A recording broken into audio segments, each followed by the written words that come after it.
saya Denis Turdiati dari kelas PGSD 4B dengan NIM C2486200022. Di sini saya akan menceritakan sebuah cerita rakyat dengan judul Malin Kundang. Pada zaman dahulu di sebuah desa perkampungan nelayan di Desa Air Manis yang berada di daerah Padang, hiduplah seorang wanita tua bernama Mande Rubayah dengan seorang anak laki-lakinya yang bernama Malin Kundang. Mande Rubayah sangatlah menyayangi dan memanjakan Malin Kundang, dan Malin Kundang pun memiliki sifat yang sangat rajin dan juga patuh kepada orang tuanya. Mande Rubayah sudahlah sangat tua. Ia hanya mampu bekerja menjadi seorang pedagang ikan untuk memenuhi kebutuhannya dan juga kebutuhan Malin Kundang. Mereka merupakan keluarga yang sangat saling menyayangi satu sama lain. Kini, Malin sudah beranjak dewasa. Ia meminta izin kepada ibunya untuk merantau ke kota seberang. Karena pada saat itu ada kapal besar yang berhenti di pinggir pantai Air Manis. Jangan Malin, ibu takut terjadi sesuatu di perantauan nanti. Menetaplah di sini menemani ibu, ucap Ibu Malin Kundang sesudah mendengar bahwa Malin meminta izin untuk pergi ke kota seberang. Tenanglah ibu, tidak akan terjadi apa-apa kepadaku, ucap Malin sambil menggenggam tangan ibunya. Ini kesempatan, jarang sekali ada kapal besar yang berhenti di pinggir pantai kita, itu hanya ada di setahun sekali. Aku ingin merubah nasib keluarga kita, ucap Malin. Baiklah nak, ibu izinkan kamu untuk pergi. Ibu akan selalu menunggumu, ucap Ibu Malin sambil menangis. Meskipun dengan berat hati, akhirnya Mande Rubayah mengizinkan anaknya pergi. Hari yang semakin berlalu. Menurut Mande Rubayah, hari itu sangatlah cepat. Pagi dan sore, ia selalu menunggu Malin kembali di pesisir pantai. Sudah sampai manakah kamu berlayar, nak? Tanyanya dalam hati sambil melihat ke laut. Ia selalu berdoa semoga Malin selalu berada dalam keselamatan dan juga cepat kembali. Bertahun-tahun Mande Rubayah menunggu kepulangan Malin yang tak kunjung datang. Badannya yang semakin tua, tubuhnya yang semakin membungkuk.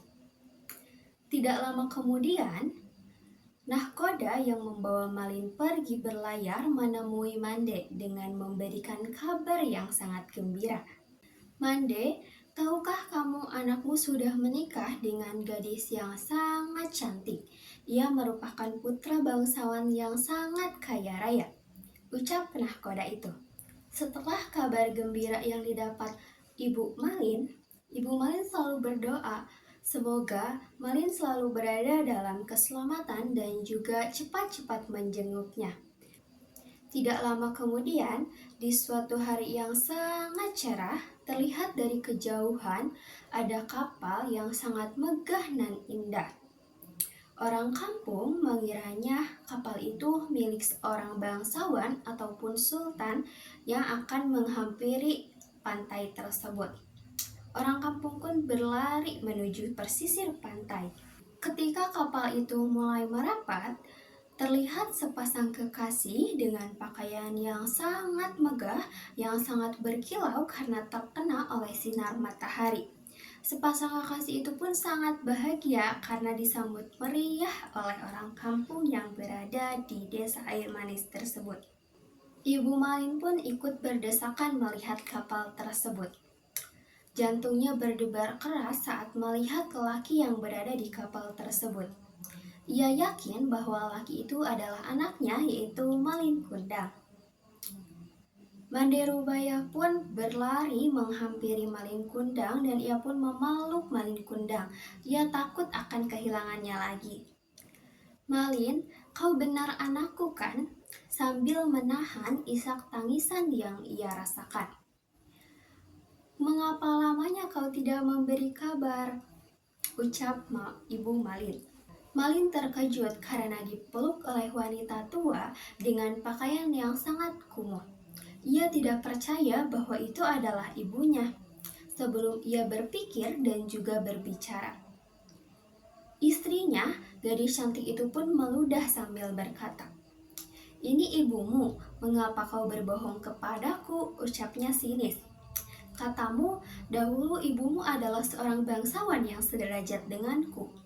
Mendengar kata-kata pedas dari istrinya, ia pun mendorong ibunya sampai terguling ke pesisir pantai.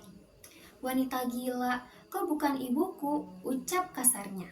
Mandek Rubaiyah terkejut dan tidak percaya bahwa anaknya akan memperlakukan seperti itu kepadanya. Ia terjatuh sambil terduduk. "Malin, Malin anakku, aku ini ibumu, mengapa kau menjadi seperti ini, nak?" Malin Kundang pun tidak memperdulikan perkataan ibunya. Ia tidak mengakui ibunya, ia malu kepada istrinya. Melihat wanita tua yang akan memeluk kakinya, ia pun menendang sambil berkata, "Hai wanita gila, ibuku tidak sepertimu, melarat dan juga kotor." Wanita tua tersebut tersungkur ke pasir dan juga merasa sakit hati dan juga kecewa. Melihat kapal Malin yang semakin jauh, ia pun tidak menyangka Malin yang dahulu sangat ia sayangi melakukan perbuatan tersebut kepadanya. Dengan hati yang sangat pilu dan juga sakit, ia pun berdoa dan memohon kepada Tuhan sambil mengadah ke langit. "Ya Tuhan, jika memang dia bukan anakku, aku maafkan perbuatannya tadi. Tapi, jika dia memang anakku, yaitu Malin Kundang, aku mau mohon keadilanmu. Kutuklah ia menjadi batu." Ucapnya dengan hati yang sangat pilu dan juga sakit. Cuaca yang tadinya cerah berubah menjadi gelap. Hujan turun sangatlah lebat. Tiba-tiba, badai besar datang menghantam kapal Malin Kundang. Petir pun menggelegar. Lalu pada saat itu juga kapal Malin hancur berkeping-keping sampai terbawa ombak ke pesisir pantai. Keesokan harinya, matahari telah terbit dan juga badai telah tiba. Terlihat kepingan kapal yang telah berubah menjadi batu. Itulah kapal Malin Kundang. Tanpa sebongkah batu yang menyerupai tubuh manusia, itulah tubuh Malin Kundang, anak yang durhaka yang terkena kutukan ibunya karena telah durhaka kepada orang tua. Terima kasih, mohon maaf bila banyak kesalahan. Wassalamualaikum warahmatullahi wabarakatuh.